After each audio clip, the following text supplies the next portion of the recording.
एक अनजान नंबर से मेरी दोस्ती हो गई थी और पता ही नहीं चला कि कब वो दोस्ती प्यार में बदल गई। उसने मिलने का बोला तो मैंने उसे मिलने से इनकार कर दिया। जब मैंने उसकी ये बात नहीं मानी तो वो मुझसे नाराज़ हो गया। मुझे उससे बहुत मोहब्बत हो गई थी। जब उसकी नाराज़गी मुझसे बर्दाश्त नहीं हुई तो मैंने उसे मिलने के लिए हाँ कर दी। उससे मिलकर मुझे बहुत अच्छा लगा। उसने मुझे बोला कि मैं तुम्हें मुकम्मल हासिल करना चाहता हूँ। मैंने उसे इनकार किया तो वो एक बार फिर से नाराज़ हो गया। मुझे उसकी नाराज़गी नहीं देखी गई और फिर एक दिन मैंने उसे अपना आप सौंप दिया।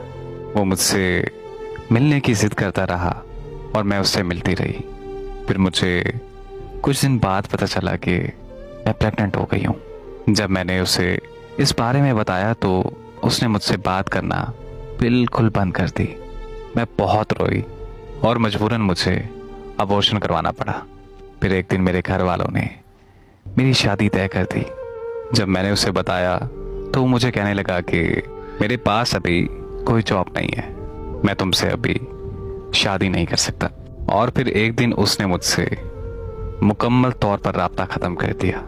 मैं बहुत रोई और मैंने खुद को बहुत अज़ियत दी। और फिर एक दिन मेरी शादी हो गई। शादी होने के बाद कुछ दिन तक मैंने अपने शौहर को अपने पास नहीं आने दिया। तो कुछ दिनों बाद मेरे शौहर को मुझ पर शक हो गया। कोई तो ऐसा मसला है जो ये मुझे अपने पास नहीं आने देती। फिर उसने मुझे बहुत मारा और मजबूरन मुझे मेरे शौहर के पास जाना पड़ा। मेरे शौहर को सब कुछ पता चल गया।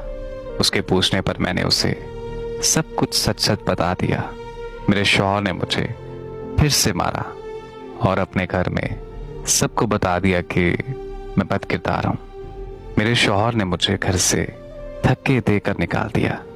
जब मैं घर गई तो मेरे घर वालों ने भी मुझे नहीं रखा। फिर मुझे किसी ने दारुल अमान का बताया। मेरे पास सर छुपाने को कोई जगह नहीं थी तो मजबूरन मुझे वहां जाना पड़ा। आज मेरी जिंदगी मुकम्मल तौर पर बर्बाद होकर रह गई है। जिल्लत के अलावा मुझे कुछ हासिल नहीं हुआ। गुजरा वक्त सोच के मेरा दिल करता है कि मैं खुदकुशी कर लूं, पर मैं अब कोई और गुनाह सर नहीं लेना चाहती।